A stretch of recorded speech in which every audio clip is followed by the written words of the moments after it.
Okay, we are being live streamed. All right, good afternoon, everybody. It is Angie Atkinson, and I'm here with the lovely and talented Lise Colucci. Lise, welcome back. Oh, good afternoon. Good afternoon. You know, I never asked you if I was pronouncing your name wrong. Am I pronouncing your name right, your last name? Of course, yeah. I've been saying it for so long, and I'm like, oh my God, what's just Yeah. I think I got a piece of hair in my. Okay, anywho, so people are, as people are coming on in, you okay?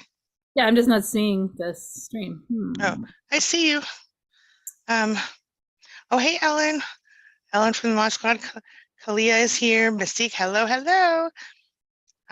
Peggy, UNA, hello. Two Mod Squatters, which means Christine must be here as well. I'm guessing somewhere, or she will be. Anywho, we are getting going, everybody. There she is, Chris Cassie. Okay. Hello. So we thought we'd talk today about what happens when it doesn't always happen, but for a lot of us, we might find that someone family-wise or friend-wise or everybody chooses the narcissist over us when things do end. So before we jump in, can anybody, if you're here in the chat and you've experienced losing someone, whether they were, in your opinion, narcissistic or not, because of a narcissist, say yes in the chat. All right, and we'll just get moving. So Lise, have you experienced someone choosing the narcissist over you? I was thinking about it. I can't think of a specific instance, but I have stories of it where, for other people, where I've heard of people having people who are mutual friends, people in their church community, people in their social circle, basically choosing the side of the narcissist and then guilt tripping the survivor for not going back to the narcissistic person. Yeah. Okay. Yeah, I've seen that. Well, and sometimes I've seen that. I've also seen it to where, like in my own life, where the family was not trying to choose one over the other per se, but they also wouldn't unchoose one over the other. And I felt that I didn't really have, well, I didn't want to put them in the spot to have to choose. So mostly I just chose for them. Because, for example, like right around the first, the first big holiday, I guess, after I went no contact, one of my family members, who was, I thought, closer to me than the other person, invited me over and said, so-and-so, the narcissist person, says they're not going to be here, that you should make sure you come for this holiday. Okay, so I was actually considering it until another family member spoke to me about something what to do with that holiday, and then mentioned the name of the person. I was being set up, essentially, and somebody didn't know it and told me. So luckily I didn't show, because the person wanted to confront me in front of everyone and make it a whole big thing, and I didn't have the energy or desire for that experience. Right. I did not go, and that pretty much ruined it from there for me, for the extended family on that side. You know, in another situation, someone said some things, and that's a whole other story that I'm not even going to tell today. But I think what it comes down to is, I think we've all lost at least friends or a couple of family members or someone else as a result of going no contact, or we're afraid we might, right? Yeah, so you don't get the same holiday experiences or whatever it was, and I think a lot of people can relate to that from what it looks like. So have you had clients or people that you've spoken with who have maybe talked about that with you as well? Yeah, I mean, I've seen it I was thinking about it as you're sitting here. There's a story of someone that's been friends for a lot of years, and then the narcissistic was a female. After the divorce, she took those friends, but it would have been this person's good friend, one of the couple, right? So she took a couple, like a couple they used to hang out with, and hurtful, because then you hear through the grapevine the stuff that's said. So That's It good. changes friends dynamics too, because now how do you go to a reunion of friends or whatever that Right. Yeah. Mhm. Never. Well, you go, but it's different, right? Yes. And it's especially weird when, like, I mean, this is a different situation, but it's kind of when you have a person uh, who comes in and like an adult and like Mhm. say to you when you're a child, and then they keep some of your friends. Mhm. It's really weird. Or and it's Anyway, really hard when it's a child, and especially or an adult child. Then why are that's you what I'm being saying. so mean to mom or dad, right? Like why are Right. you, yeah, why are you being mean to mom or dad? I can't talk to you. Yeah. Yeah. Like so when that happens, and it could be under for any reason, I okay, and this is kind of weird, but my ex-husband's stepmother actually chose me over my ex-husband, which wasn't a huge surprise, but I'm pretty sure it was because of the child. You know what I mean? She Mhm. wanted to know the child. Um, but I just, and of course, he had done not so good things to her, so it was a whole big thing. But I guess it just really depends. Um, oh, hey, from Texas, Freedom Fighter. That's a cute name. Um, anyway, first time in the live stream. Welcome. Anyway, so I think that's the whole thing. Is that whatever for whatever the reason is, sometimes people choose the toxic person instead of the non-toxic person. Here are some of the reasons I think that I've seen and experienced. People are either scared of that person, Yep. which a lot of people in my family were afraid of what that person Mhm. would or would not do. Some people feel obligated to that person because Mhm. maybe they loan them money or they help support them in some way or whatever. They just feel obligated. And then, of course, the ones who really don't see it. And I think those are the hardest ones. Like you kind of understand the fear and you kind of understand, like there's one person in my family who I know needs financial help from that person that I decided to go into contact with. And so I totally understand, right? Because whatever. But oh, and here Melinda says, I don't understand that. My friends know what my ex did to me and they still talk to him. Right. Yeah, they're in the cycle of manipulation too Mhm. sometimes. Not that I'm making excuses for them because it's awful, Right. but um people get really uncomfortable and they Mhm. don't know how to set boundaries or just flip the bird, to the person. So really, It's right. And it's hard people get because uncomfortable, really uncomfortable, mhm. because narcissists are manipulative. They put the pressure on, they smear, they they charm. Right. Yeah. Yeah. It's Mhm. it's ugly and it's not it's especially bad when okay, the smear. Let's talk about that. So what a lot of them do is they go talk to your friends and your family and your kids and like the people across the street or whatever, and they tell them, I'm really worried about Lise. I mean, she just Yeah. hasn't been herself lately, and I'm just, would you check in on her for me? I'm just, you know what I'm saying? And sometimes they will call the cops and have them come to your house and do a well-being check if you refuse to Mhm. talk to them, whatever. But they like to start a smear, and then those are the times when you get the individual, like your best friend or your mom or somebody, I don't know, who comes over and is like, oh, they said you're not doing well, are you okay, what's happening?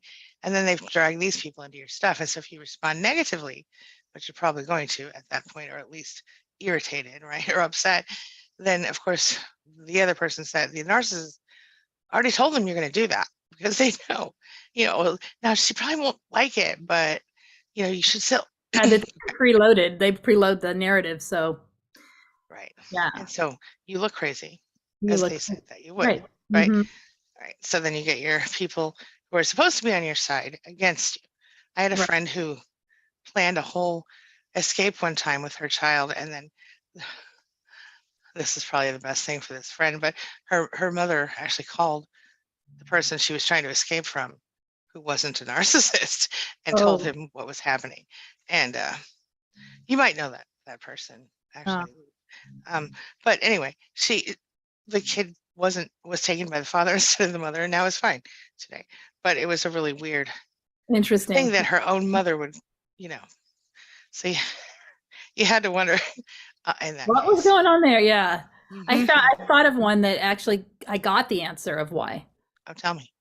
So, you know, breakup, end relationship, discard, whatever you want to call it. Mhm. And then the narcissist sister removes me from social media, won't talk to me when I see her in public, Okay. just like basically shuns. And I'm thinking, she knows him. She knows what he's like. She even warned me by saying when we were little, he played spider and fly, and guess who was the fly? Like, yeah. Yeah. So, and like she would give hints. So I knew she knew. And I thought, why is she now trying to hurt me? Why Right. is she like taking his side? I don't need to take sides. I can just be neutral with her. I don't necessarily want to hang out with her, but I don't need to like shun her. Anyway, so I finally approached her when I saw her. We went to somewhere that was where we would run into each other often. And Mhm. I said, "Why are you avoiding me?" I said, "Is it, Right. are you uncomfortable? Did he instruct you to? What happened?" And she said, "You may have been able to get out of it, but I can't. I'm family."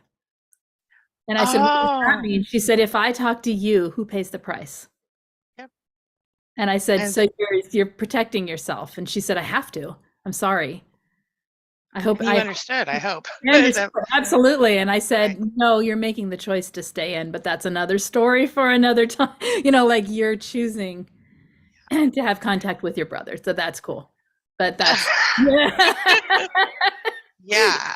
yeah. Because, for Totally. her own well-being, she didn't Yeah. need to be manipulated. So basically she's like, I'm being manipulated and I know it. And Right. it's the only thing I can do to keep the peace because I'm a peacekeeper. So Right. there I'm was an answer tolerating in that one. because, Yeah. yeah. Mm-mm. See, and that's the thing. This is, and it feel a lot of people feel super betrayed, and a lot of people are super betrayed in these Oh, you instances. are super betrayed. You know, Yeah. Uh-huh. but being the people pleasers that we have been, for me, I was able to look at it and go, well, now, do I want to put my grandma or my uncle or my aunt or whatever in some really uncomfortable position where I'm trying to force her to choose, and even if I did that, would I win? No, No. because I'm not scary enough or whatever. So, look, it just comes down to, I think, fear, obligation, and guilt, right? Mm-hmm. And they're afraid what the person's done stuff for them, they're whatever it is. They just don't want to deal with the wrath of the other person, or straight up they're like another narcissist on the same page with the first, Right. which, in that case, you didn't need them anyway. But Exactly. I think, right, one thing that does bother me is when I see, and this is my personal rule, take it for what it's worth. In my life, if I have a couple friend, usually I became friends with one of them first, right? So whether it was the him or the her, whoever that person is that I was friends with first, the other person usually becomes the friend-in-law. Does that make sense to Yep. you? Mm-hmm. Right? So so so the way that my little little not family works is whenever there's, a breakup among the friends, the friend-in-law is the one who typically, you know, I don't not associate with anyone. I'll talk to anyone, but if they make me choose, I have to. There's my rule. I don't have to choose because it's easier that way for Yes. me. It's not too much drama. But I Right. think what I was hearing you say earlier, and it's kind of, and I totally agree if it is what you're saying, is that we have to remember so much of this isn't about us when it happens. It's Yes. not because we did anything wrong or the person Right. doesn't like us Hmm. or it has anything to do with you at It's all. almost never to do with you. Right. Exactly. It has to do with their relationship with that narcissistic person, whether it be through fear, manipulation, Right. confusion, Guilt. Yeah. guilt. Oh yeah, a lot of them will Pressure. guilt. Like at first one I was talking about, he is apparently a master guilter and he will just guilt everyone. Oh my gosh, I'm trying so hard. Why does my wife want to, Oh yeah. why won't my wife come back? The Help, sob story. help, Yeah. help. Oh And yeah. everyone tries to help, but then they're not helping. They're actually They're actually. against and well, if you won't talk to him, I guess we can't really talk to you. Oh yeah. Or how could you say those terrible things about him or her? Or Yeah. how could you, you know, uh, there are some people who use religion Mm-hmm. as That a was reason to. one of the things. Yeah. Mm-hmm. Mhm. Sending quotes about how you're supposed to stay with people, and Well, that's yeah, that's yeah. that enabler behavior. But In those situations, I usually will respond with something about how I'm pretty sure God wouldn't want you to stay in an abusive relationship. Right. But who knows what people think? So anyway, yeah, it's something else. Marlo, hello, Marlo, welcome. Marlo says, hello to all. I'm new here. Live this. All right. So let's start talking about this with our Yeah. crew here. Yeah. So guys, start talking. What are you thinking? What are you feeling? Have you been in here? Have you experienced this? How are you worried you might? I have one here. Questions? Yeah, Adrian. Mhm. How would you guys handle a situation like this, knowing they both are trying to get information out of you and can't? Also, I'm working to get me back in my own and everything. Okay. So, how do you handle a situation knowing they're both trying to get information out of you? Yeah, so they could feed it back to each other, I'm guessing. I would not talk to those people. Yeah, that's Or if, triangulation, and you don't want to right, be the point of the triangle. right. And if you choose to have a conversation with them, then say, I'll tell you what, let me get so-and-so on the phone or whatever. You know, number 3 on the phone, we can all talk about it together. Mhm. Or, you know, I'm busy, I have to get off the phone. You don't even have to tell them why. You can Yeah. just be busy, you know. Right. And if it's people you still want to talk to, but you don't want to talk about that, you can say, I've decided this topic's off limits. Yes, yes. Yeah.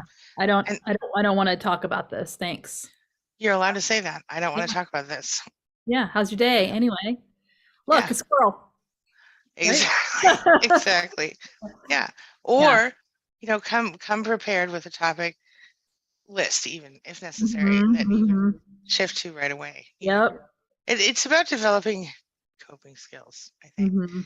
And don't feel like, well, that's my sister. I can't just stop talking to my sister. Yeah, you can if you have to, or temporarily if you have to. You know, Mhm. something I find to be really useful is this: when you go into any situation, you're going through a breakup or a discard or whatever you're going through, then you have to stop and you have to sort of self protect. And so that might mean that you put Joe Blow and Jen Blow over there who are a little gossipy. You put them on the temporary ban list. Okay. So what I mean is if they're over there and they're talking and they're passing information to the narcissist, but you know they're nice people and they mean well, they're just screwing up for you, then you just kind of emotionally and mentally step back 2 or 3 steps, which means you don't tell them any of your secrets or your pain or your happiness. You just, if they call you, you're polite, you're busy, you don't have time to talk or hang out, Mhm. right? And then you get through this time. Once you get through this time, then you take a look at all the Joes and the Jens in the world that you've kind of stepped back from emotionally. And then you look at them and you go, okay, you guys are cool. You guys are not that cool. What, however you choose to go. But the point is, I rarely did I ever find that it was that I wanted to be real long-term friends with someone who would betray me in that way. Um, and when I did it, it usually when I chose to do it anyway, well, it kind of kicked me in the butt. So I would personally advise be very careful keeping someone in your life when they have done that to you. But Oh yeah. Mhm. you know, and some occasions there's room. You know, it could have been an innocent mistake. They didn't mean it. They Right, didn't right. understand. Well, yeah, you gotta weigh the whole situation. Yeah, Mhm. yeah, yes. So, and oh, Peggy makes an excellent point. She says, yeah, but it's normal for them to choose and expected for them to choose a narcissist because we all did the same thing. And right, that's Mhm. exactly we chose to believe the narcissist as well because for the same reasons they might be choosing it sometimes, except like us at the beginning, they don't know what we know about them behind Mhm. closed doors or whatever. Right. Yeah. Right. Especially, well, a lot of people are so covert that it never is seen by anyone except if you're close. Hmm. Yeah, that's right. And even oh, the thing is, with narcissists, they can seem even like somebody could stay with you for a whole week. Even let's say they visit. There's such a thing as dog whistling, right? And so they might see just the edge of something that you know feel very frustrated or upset by, and they might not understand why. Oh, it's not that big of a deal, right? Or maybe they see a dog whistle moment where they say something to you like, "Oh, I see you're having your pink lights ahead, in the room again," or whatever. I only say that because I just looked at a pink light over there. Anyway, I see you're doing something normal people do again, and maybe that's some kind of a special meaning to you. Like whenever they talk about the pink lights, to you, that means they're really mad that you refuse to be something you're not. I don't know. You know what I mean? And so they'll bring up little spots, little things that make you upset and then make you look crazy. Because if you respond to that person in front of the guest, well, they've only seen this much. They don't know the iceberg beneath the pink lights. You know what I mean? They don't get the inside joke. The inside insult. Joke. The inside Yes. insult. They don't get the hidden right. They don't see like the kick you under the table moments. Exactly. I used to get pinched under the table. Physically? Oh yeah. Growing up. Yeah. Not my mom, but yeah, I pinched and under a squeezed hand. Pinched under the table when I was, doing something that might reveal a truth about what's Isn't that interesting? Yeah. I used to get a squeezed hand. I mean, I'm not talking about just squeezing, but almost breaking it. Yeah. Or it bend in half and stuff. How dare you? Yeah.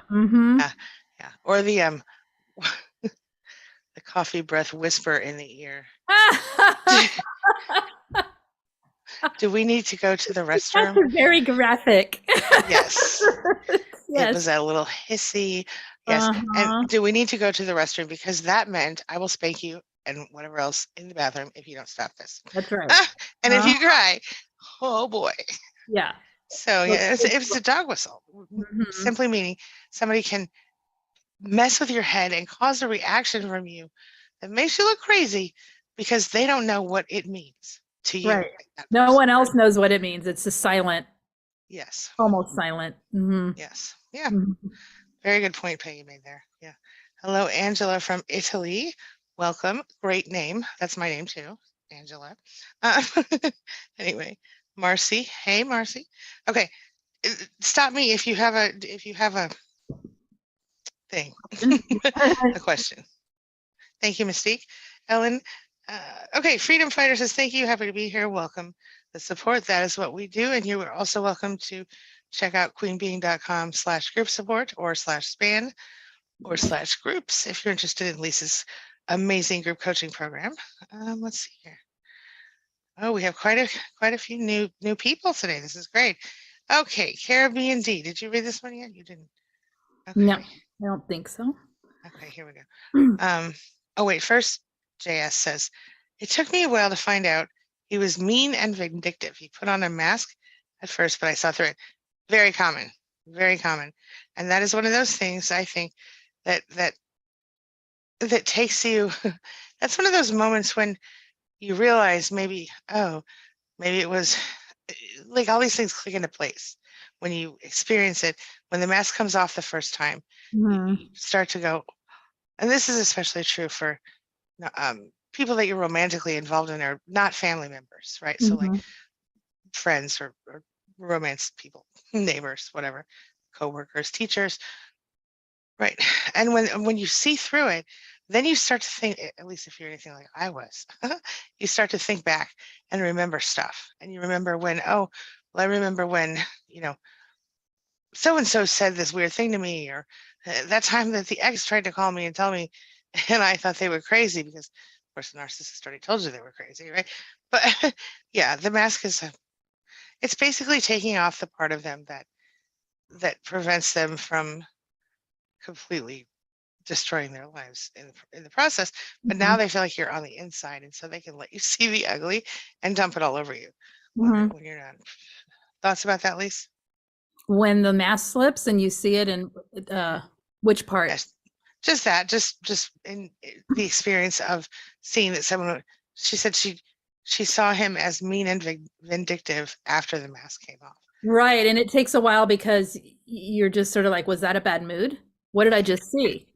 Wait, what? Did they really do that? And then, oh my gosh, they did it again. In gaslighting, especially someone who's really good at it, you don't catch it right away because you're engaged with it. It's only it's only after a few times a cycle of going, why every time when I have a debate with this person that isn't even an argument, does it turn into this crazy situation where I don't even know what's what? Oh, something's happening here. It only happens here, you know? Yeah. And And so then you if, don't see that until it takes a mask slipping sometimes for that to be seen, because if it wasn't off, they'd laugh it off. And you'd be like, right. well, that was weird. Yeah, Yeah, yeah. of course. And you know what? You never look at this and feel like, I don't know, when you grow up with someone like that, it takes longer, right? So for me, it did.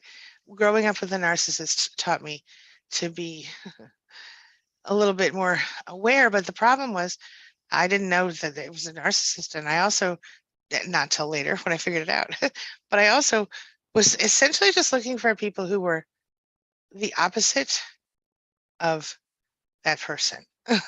So, what did I get? I got a different type of Oh narcissist, yeah. Oh yeah. Yeah. right? Because Right. you think the mask looks like one thing, but really it could be a lot of things.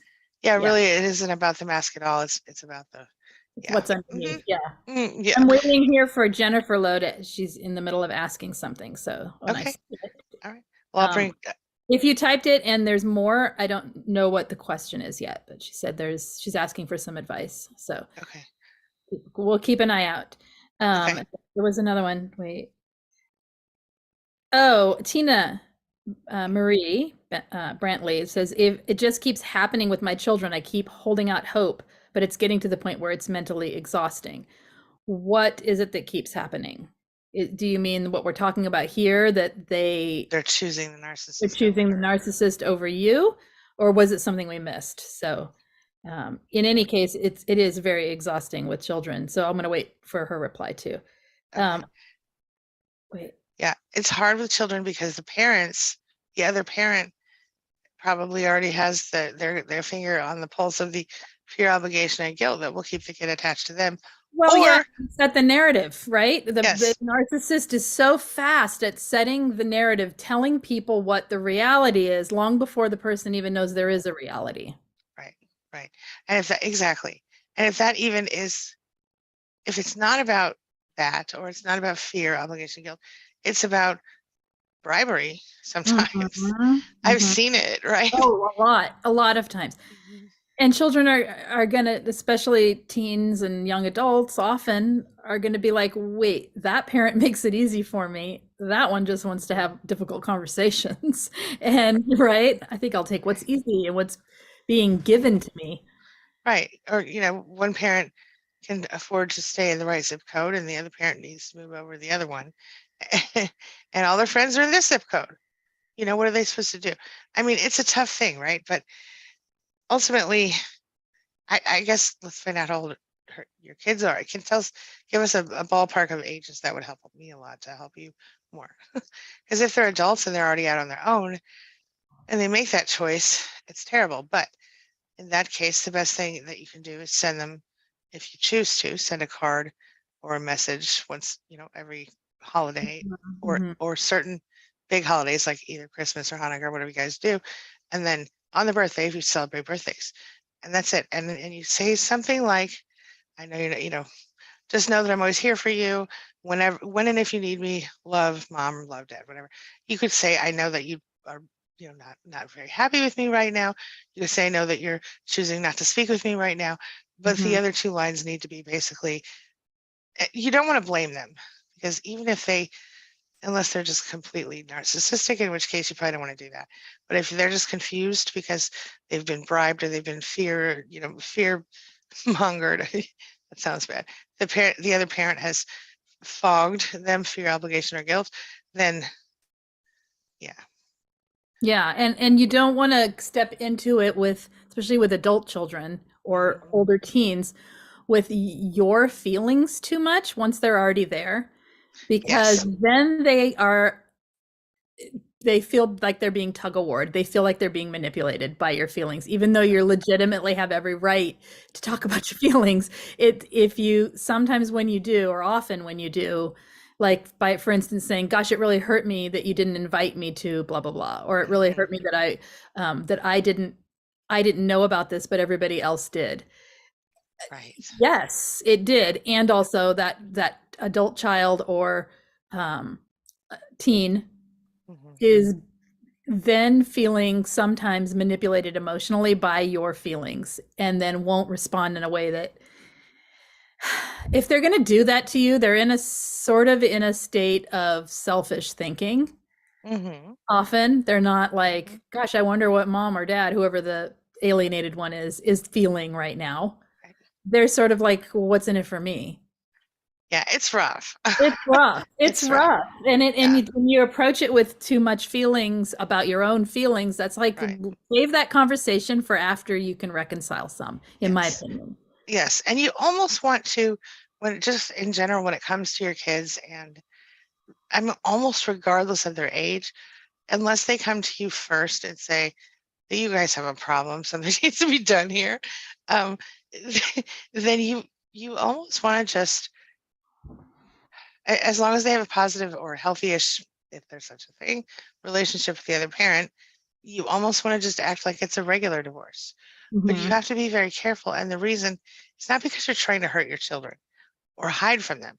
If they see it's happening, they know it's happening, and you can just say, I guess my point, you don't want to give them a reason to assume, right? So you don't want to say, oh, mom or dad, they're so mean to me. I'm a victim and they're you don't want to do that. Let the children decide for themselves if they're old enough to do so, what they think. But if they're not involved and you're keeping things, behind closed doors, whatever, just, it's not working out with us, blah, blah, blah, whatever. But you don't want to throw blame over to them. You will see in many cases, narcissists, they're happy to use your teenagers, your adults, Oh, any children, yeah, right? they become collateral. They're collateral, but they become currency. Yeah, absolutely. And Yeah, tools. tools Yeah, that they're using yeah, them against you, or they're yeah. yeah. Tracy's Grandchildren. asking Yeah, go ahead. when is it okay, if at all, to address alienation, this alienation with my 16-year-old son? I'm tired of keeping my mouth shut.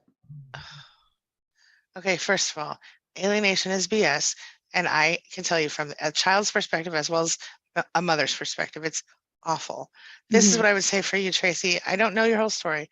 I assume that at this point I would want to know, like, are you already divorced? Is the custody thing already handled? If your child is being alienated by your former parent, co-parent, I guess technically still parallel parent, um, I would want to know why. I would not I would not spend a whole bunch of time like intentionally trying to redeem myself to my child, because it's useless and it makes you look guilty on some level.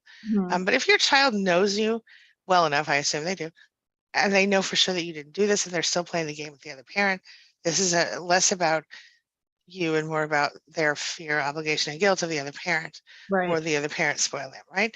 Other Hmm. than that, I would say bring it up whenever you're ready. Just be careful and understand who you're talking to, because talking to the narcissist is useless. But if you talk to the kid, it would be about, for me, I would sit down with them and I would say, what is it that you're upset with me for? I would really, open, no judgment, just let me have it. What did I do? I want to help fix this. So help me understand how I hurt you, or whatever it is. You know what I mean? And but I would not have that conversation with that dude. I would either talk with a coach or therapist, or Hmm. just the two of you if you're comfortable with it. And when I say that dude, I mean your ex. I'm sorry. Um, but that's that. But Lise, what are your thoughts? Yeah, I think so too. I think treading slowly and lightly into Mm, it, that 16 is absolutely appropriate age to talk about what's going on in the dynamics of a family. And yes. that's something that's going on, but being careful not to Assign blame. understanding the relationship that that child has with the narcissistic parent, Yes. so that you don't want to then try to put a wedge between them and the narcissistic parent, even though we want to. It won't work. And Right. also it needs to be that child, just like it needs to be all of our awakening and choice to Hmm. deal with the other person. You know what I'm saying? If someone Yeah. came in to a marriage and was like, your husband's a narcissist, your wife's a narcissist, and tried to wedge themselves in, you're just gonna, Right. even as a survivor, you might believe the person, but you're just gonna like push them away and be like, what was that about? Right. So just careful approach, and um trying to reestablish, here's my hint, trick. Mhm. Try and reestablish the relationship with your child based on things that you enjoy together. Don't go for the big heavy stuff. Totally. Make it fun. Mhm. Be the Disney parent for a bit. Have some Yeah. fun. keep it light, keep it fun. You're more likely to have an open conversation after you've had a good day than you are if it's always tense and heavy and dramatic and you're always sad, right? Yes. So yeah, but Good yeah, point. Mm-hmm. because the child just wants everything peaceful, most likely, Mm-hmm. right? Most likely, yeah. Most likely, unless It, I don't know the situation, so it's I will. okay. I'm She's gonna. perfect. Thank you. Okay, Okay, good. I I guess want to it. say, Yeah. yeah. I want to say one other thing that. Please don't hate me for saying it, but I'm gonna say it anyway. Very often, and not always, but I would say there is some evidence that, at least what I've seen, male children tend to feel more protective over their mothers than female children sometimes. But also, if the other parent is blatantly abusive and the kid sees it, regardless of the child's gender, they're going to be protective over the parent who's being abused a lot of the time, unless you have a situation where the parent has convinced the other child that the other, that the abused parent is wrong and that's why they're being abused, in which case It's so that's a whole other complicated. It's so yeah. complicated. I've heard of one person that absolutely couldn't stand, as a survivor, could not stand their mother because Right. their narcissistic father convinced him that mom was a hysterical fool who couldn't keep her emotions in check and was always going to hover over him and never let him have a life and blah blah. Basically projecting his nonsense onto the mom. Yeah. And so the child grew up that way, and later when they grew up, they kind of came back to mom and were like, that's actually none of that's true. But Right. that mom was lucky because this is a smart person that was able to see it and Right. figured out his dad was a narcissist. Mm. And so it's like, yeah, that can happen. And that he said the one thing she did wrong was she was always enabling the narcissist as a mother. I mean, his mother was always enabling the narcissist by covering up for all of his. So if he would be in a rage, she'd say, oh, just step out of your father's way. He's just in a bad mood. Oh, you know how dads are sometimes, like normalizing and enabling the behavior, and never stood up to it or never said, I don't want to be treated that way, never set a boundary visibly in front of the children. So he's like, so how was I supposed to know she wasn't those things? In other words, she made him look perfect. He made himself Yeah. look perfect. And she looked like the Right. bad guy until he was like 20 some years old. So This yeah. is the worst. Yeah. Because how many of us, seriously, in the chat right now, guys, if you're here, how many of you have ever stood up for a narcissist and tried to normalize their behavior? Oh, all the Because I time. have. I think Right? everybody, you wouldn't stay longer than 5 minutes if you didn't a little bit. Right. Right. Either normalize it or fix it. Mm-hmm. Absolutely. And or pretend, or, oh, this happened, everything's fine. But the thing is, it's it's a really fine balance, right? Because you don't want your children to be traumatized every day. You don't want them to know at very young ages that what this person, but then at the same time, that if you don't call it out and you don't say this is not okay, then what if they grow up and right, and become that? I mean, it's a fine line. I'm trying to read Jennifer's question. It's spread out over multiple, so I have to. Okay. Remember, she had a question. Mhm. I'm just going to read them all, and then Mhm. it happened when, by pure happenstance, had a minute conversation with a man. It jumped. Sorry, who was absolutely. I think something's missing there. Just a few minute talk. So I had a short conversation with someone. He was so absolutely loving to me. He also has given me strength and logic, rational in loving, helpful ways to express my committed no contact. I notice that I'm triggering in ways. I feel like I've been so traumatized by narcissistic abusive relationships that, in a way, treating this amazing man as if he is my ex. Okay. Yeah.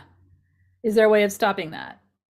So what I'm hearing is you're asking, you talk to someone, or someone who's very supportive and kind, and you get triggered into feeling like they are your toxic ex. Is that what you heard? I think so. And I think she's saying, how do I stop acting that way? How do I stop? Right. There's a whole lot of work you can do with triggers to help with that. Yeah, in the moment you can use pattern interrupt. So if normally you, let's say there's a, okay, I'm only using this as an example because it happened to me. Let's say there's a pretty person on the television in a bikini, and you feel kind of worried by that because he seems to be looking at it really closely, right? Well, you know, if that was something your ex did and you're triggered by it, you have to learn to push through that, right? But if you are with someone who is, I mean, it sounds like maybe you got into a relationship before you were ready, first of all, but that's okay if you can work through this. So if the person you're with is an amazing, sweet, loving person, then if you are triggered by something like the woman on the TV in the bikini or whatever, then what you could do is you could speak to him and say, hey, it's not about you. I'm so sorry. This is a weird thing to talk about, but when my ex did this, then I felt that. And this is why I acted like that. I know you're different than him and I'm so sorry. Whatever. And then you personally have to work on working through that other stuff. That's not a pattern interrupt, by the way. What I just told you, that was totally not that. But a pattern interrupt might stop you from sitting there and dwelling on the issue Mhm. while it's happening. Mhm. Go ahead, Lisa. I'm gonna let you take it from Oh, there.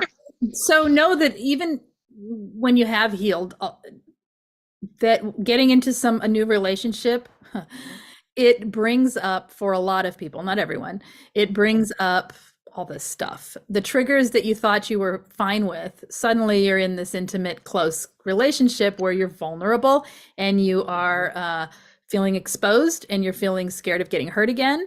Even Yep. if it's not in your conscious mind, in your subconscious, you're on the lookout, right? Right. And so it's very normal to have triggers, um, and actually could be a good beneficial thing if you're in a healthy relationship, because now you can learn to rework and heal parts of yourself you can't do solo. You're not going to be triggered by somebody having a facial expression when there's no one to have the facial expression, right? So um, recognizing that you're in a trigger, telling yourself I'm being triggered, saying to him, excuse me, I'm going to go, I'm being triggered right now. It's not you, it's me. I'm going to go take a minute, and doing a pattern interrupt like Angie suggested, and telling yourself you're safe. You're, if you are, make sure you are, make sure that you're safe. Telling Yep. yourself you're safe, you're being triggered, calming your body down, recognizing where it's happening in your body, calming it down, and through breathing, through some relaxation, some stretching, whatever you need to do. It's There's a lot of things. If there's something the person's doing that's triggering, for instance, if they are uh actually, I'm not even going to say that. It really depends on who you're with and what's happening with that other person, because they could be communicating in a way that's coming from their past that wasn't healthy as well, and they could be a perfectly healthy, wonderful person with bad habits, Mm-hmm. like um looking at their phone while you talk. Maybe they've Mm. been single a long time and they're used to just sort of doing whatever they want, and maybe then there's a conversation of, okay, that triggers me, that's my problem, but at the same time it's not good communication, so maybe we should both have a rule of putting our phones down, walking away, and having a and talking, like Right. working Right. through the things. So we don't always have to uh fix our triggers, because maybe the person is doing something that doesn't work for you in Valid. the relationship, Yes. and then at the same time we can't expect the other person, oh my gosh, I'm triggered, and that they'll just be like, I'm so sorry all the time. We don't want them walking on eggshells Right. because so it's does that I don't know if that helps, but No, there's a it lot. totally is. Yeah. I think Go in ahead. these situations, talking it through with someone might be the best Yes. suggestion, because it's really individual, and I don't know why it's happening for you in particular and what's going Without. on between you without talking, right? Right. Kind of in depth, yeah. Yeah. I had a client one time who had a similar situation. She had a certain phrase, something, I don't remember the exact phrase, but it was like, who are you? Something like, what are you trying to prove, or something like that, or who are you trying to impress? Something like that. So this phrase, who are you trying to impress, or whatever it was like, it was something that people around her would say normally, but from her part of the world. But the person who was saying it to her previously had been her mother, and her mother would say it at really inappropriate times, like, when she was wearing her, I don't know, like her wedding dress, trying to buy her wedding dress or something. There was drama around that, like little things. So one day she moved on from the narcissist. I mean, it was a really, oh my gosh, it was a really tough situation. Like I was worked with her the whole thing. And so she was then moving forward as she got healthier, met another guy, wonderful guy. I believe they just got married not that long ago. But she had a lot of trouble for the same reason, triggers. Well, one day she was, they lived in like a top floor apartment or something. And one day she was going to take the trash out or something, and she had to go all the way to the bottom floor. And so she put on his shoes, which of course were much too big for her. They looked like clown shoes. And so, she was joking about that. And then he made some comment like, who are you trying to impress? And she literally just had some sort of just, kind of lost it. Right. And in that case, obviously he had done nothing except say the wrong words. Right. He was playing back with her what she was playing, and he just yes. accidentally said the wrong phrase. Yeah. Right. And in that case, but he was such a good guy. This is why I'm so glad they got married. He was such a good guy that he recognized this. And like, oh, I'm so impressed. I was like, okay, we like him. He's good. When she told me next time. But that's the point. The point is we don't always get so lucky. So just what you said, I think is what people really need to be thinking about, is that sometimes we're triggered for a good reason. Like it's not just because of a phrase or something, it's because of an inappropriate or unacceptable behavior. And we're trying to tell ourselves it's not the same because they're different people. But sometimes when we feel that in our gut, that's like a red flag. And so thank you for pointing that out. Yeah, it's complex too. You're dealing with another person that is. Yes. And there's so much more to it, right? Yeah. Right. Yeah. Okay. I wanted to read this one from Caribbean D's. Loving life's journey. I like that. So I've learned after the family and friends loss, pardon me, through the narcissist and his lies and his influence and smear campaign, I really know it's my life and my sanity. I deserve peace, so sayonara to them. That is my whole philosophy here too. Heck yeah. Really, right? Because that's what it all comes down to. I mean, I want to tell you that like your kids, they're different than everybody, and I want to tell you that these people are different. No, here's what it comes down to. If your kids are over 18, now don't get me wrong, I love my kids, all three of them. Regardless, two of them are over 18, okay? But technically, when they're 18, technically you owe them nothing and they owe you nothing, right? So if your kids are pushing you to that point and you aren't able to resolve it, you're allowed to step back and tell them, like I said, I'm here for you when you need me, but I'm not going to, you don't have to let yourself be tortured. You don't have to beg them if they refuse to, if they are committed to misunderstanding you, then step back and wait until they are committed to changing their minds or whatever. But I would still send the card or something once, twice a year. Just keeping is not a resentment issue. It's a it's a timing issue sometimes. Yeah, no doubt. Yep. Good advice from Dee there. Do you have another question for us? I don't. I haven't. I wasn't. Okay. I was listening to you. Woo! Okay. Well, I have to go briefly here. Just. Oh yeah. Yeah. Okay. Well, let's get ready to wrap up. I know we have a few additional. Daniel Russo. Hold on. Daniel Russo. Hi, Jennifer. Hello.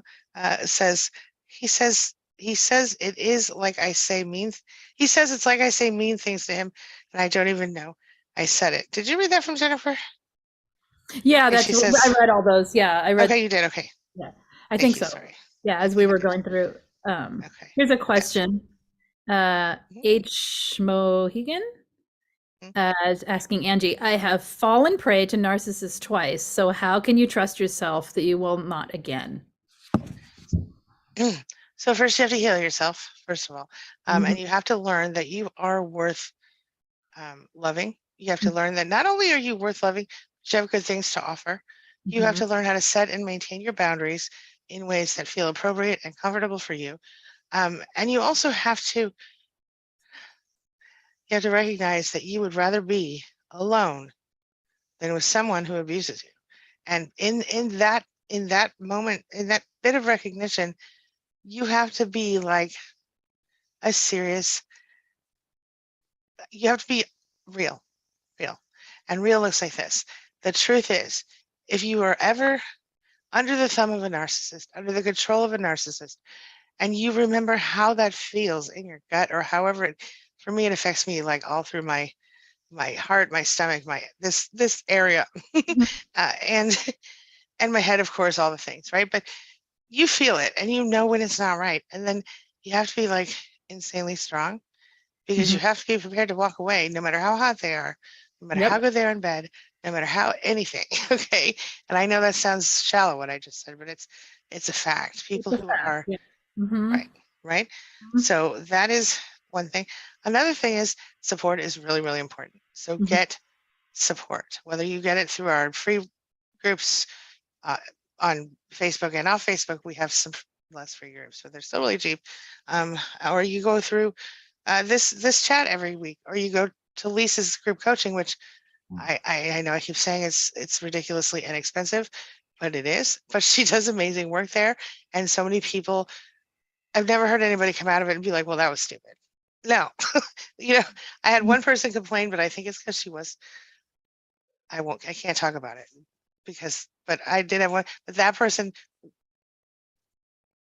I'll just say this: it was nothing Lisa or anyone else in the group did. I think that person did not understand. Anyway, criticism welcome, but other than that, I don't know. Yeah, no, it was nothing that exactly. Yeah. I mean, I know we talked about it, but it was somebody who had unrealistic expectations. Can I say that? And not for the reasons you think. Just like a person I recently.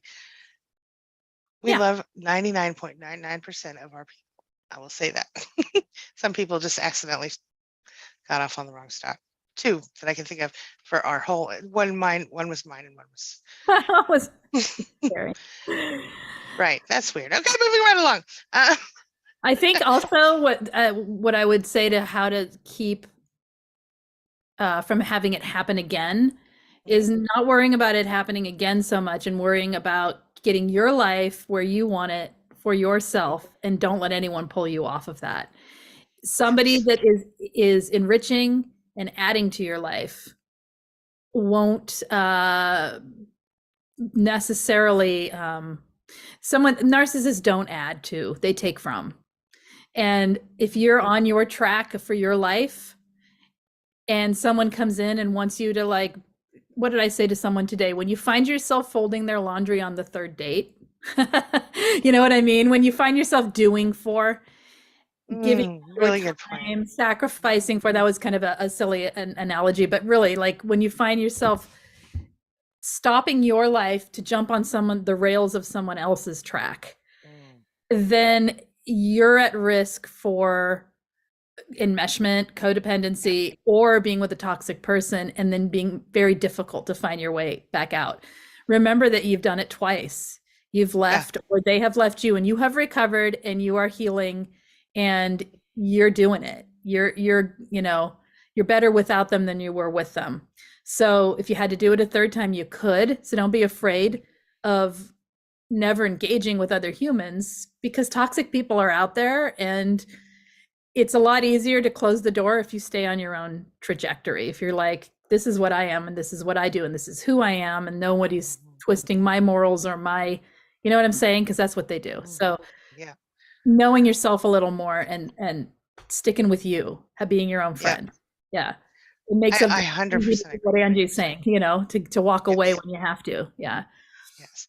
I'm going to tell you something really quick. I see a whole bunch of stuff that I totally missed. So I want to say to, I believe we call her Elizabeth from, I think she's true. Her family chose her sister over herself, and say that you should make peace with her. If you need to pretend to make peace with her, that doesn't mean you have to actually deal with her. Okay. And know that you are not alone in all of this. I want to say that. Barbara says to Zounds treetop, you are enough. You are the same person you were before you had children. I didn't see what happened, but I would agree with that. And a lot of people are saying, I waited, Meemaw Dragon said I waited 41 years to stop the abuse. I mean, Chris says she waited several. The point is this, right? The point is, don't beat yourself up for when, because believe me, I think we could all have regrets about the years wasted, right? But just whatever you can control from here forward, that's it. Mhm. Everything else you can heal from, but you can't change as far as we're aware.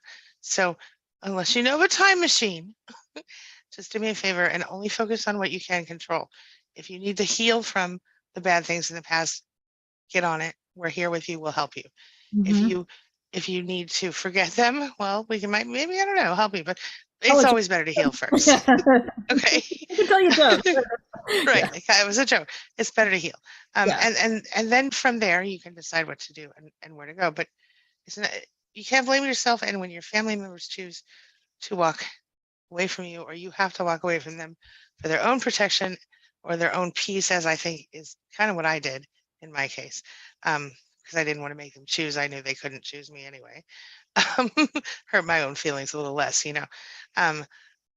Whatever you have to do, just know that for once, maybe the first time in your whole life, you're putting yourself ahead of other people in the priority list, which maybe personally, I think, as long as your kids are under 18, you know, they have to be up there next to you. But beyond that, and I know that sounds cold, but I still love my kids so hard. And if there was anything they ever needed, I would absolutely do anything I could to make sure they were okay. You understand? Mhm. But if they actively betray and hurt me, that would be a different story. You know what I mean? So it's a whole thing. Oh, it's about boundaries, even with people Boundaries. we loved to tears. You know what I mean? Right. Love with every Yes. piece of ourselves. Hmm. We still have to have boundaries and Right. be good to ourselves too, right? It's So, true. It's true. yeah. And the ugly thing is that most people don't ever experience unconditional love except if they're lucky enough to have a parent who loves them like that. And, and not all of us have been. Mhm. I believe that I've given unconditional love to my children. I know that I have. But just because I love them unconditionally doesn't mean that if they couldn't push that boundary, and I'm just going to knock on some wood here. I don't believe they would. Here, I'm knocking on some wood, but but just in case. But do you understand what I'm saying? I'm aware of the possibility, and I think everybody has to be aware of the possibility, whether it's your mother, your father, your sister, your brother, children, neighbors, friends, whatever. Sometimes the people who you would least expect will be those people. But putting yourself first on that priority list, or at least second or third, yeah, among the top, Among the then you top. have a better right. Then you have a better chance of having a life that gets better and continues to stay healthy. I don't mean to be so negative, How but do boundaries I work with unconditional love? The same way let's they talk do about with that. conditional, the same way they do with anyone. If I love Yeah. unconditionally, I still have um, what works for me. Yes. Does that make sense? So if my child is like, it's the same, like picture a little kid. I want that. No, you can't have that. You've set the boundary, right? Bing. We're Yep. not going to have that. And the child's like, but I want it. And you look at their sweet little face and you love them so much. If you're not going to, you just hold the boundary. We're not going to, Right. it's dinner time. We're not going to have the soda pop, whatever, you know. Right. No, it's not happening. And I love you. It's Yeah. not, it's just, it's setting your terms. And that's a silly example, but it's, yeah. It's a good example actually, Yeah. It's, because it really is. Yeah. Because that's the thing. When you okay, when you have rules and I'm going to tell you, a lot of us who grew up with very, very strict parents, we are less strict as parents, oh, yeah. but we find different ways.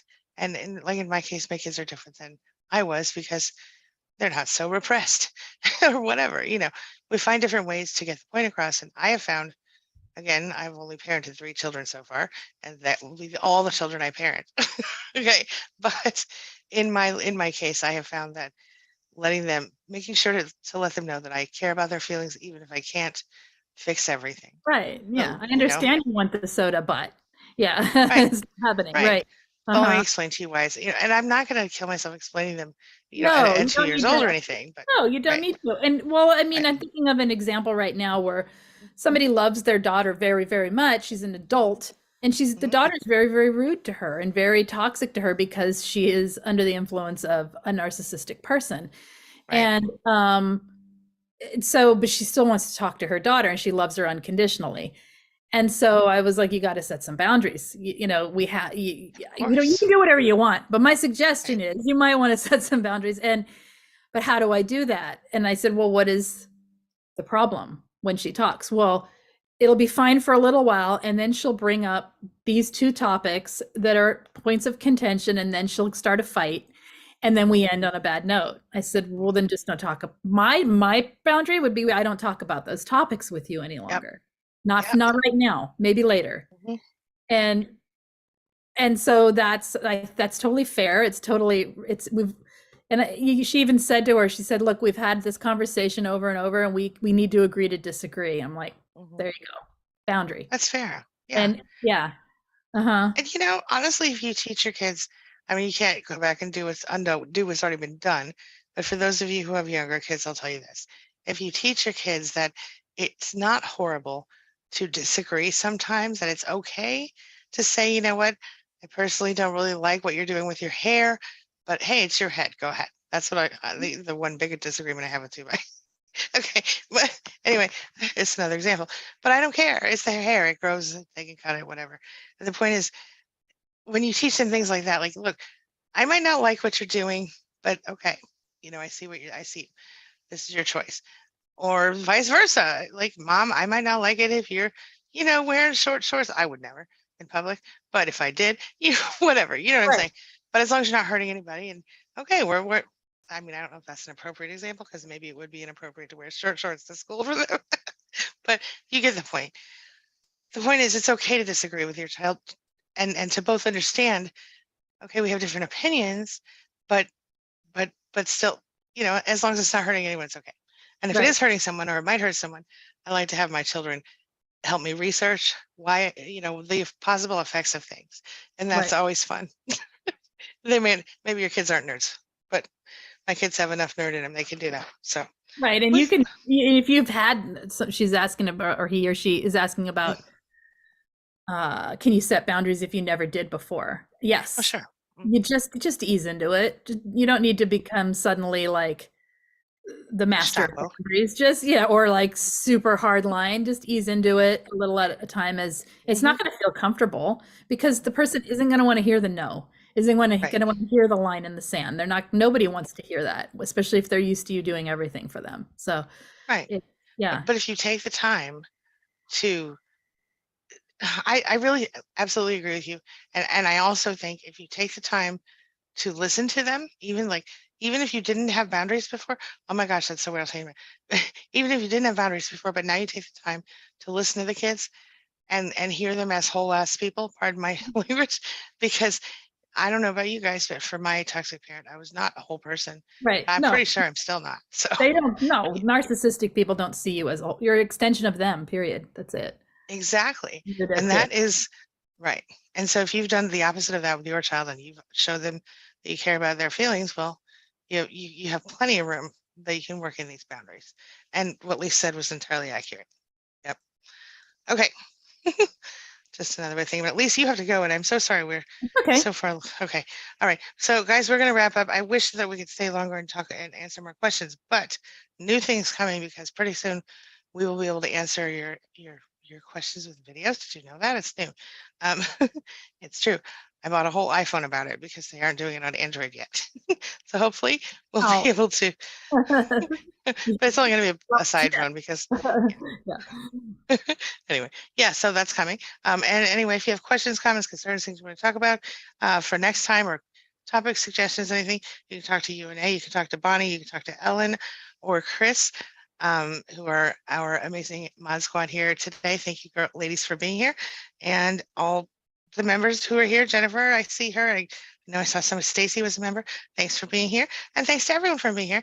And Lise, as always, thank you.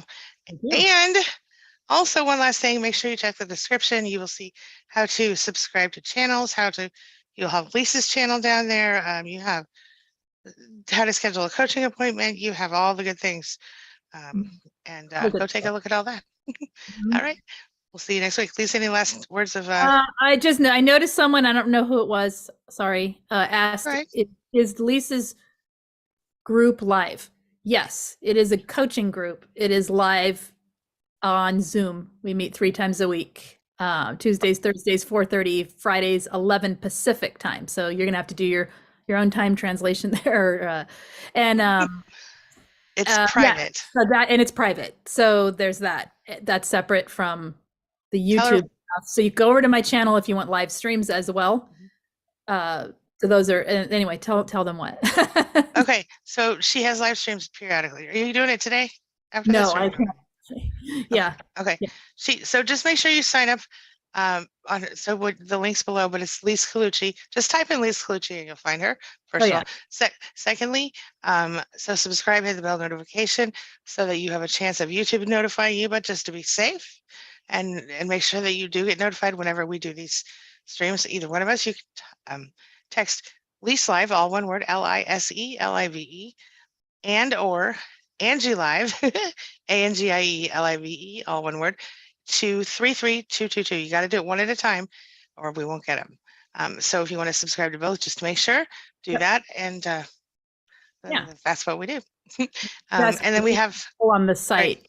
If you mean for coaching group, there's a link and you can enroll there. If you mean for the Facebook, you just subscribe and do what she just said. So yes. If you're talking about go to queenbeeing.com/groups. Facebook and YouTube. Sorry. Oops. Yeah. What? Or Facebook. Yeah. Or Facebook. Because if you go to /groups, you're going to be taken right to Lisa's group coaching. If you go to queenbeeing.com/group support or SPAN, SPAN, you'll get the groups that are free. Yep. Okay. What else? Yeah.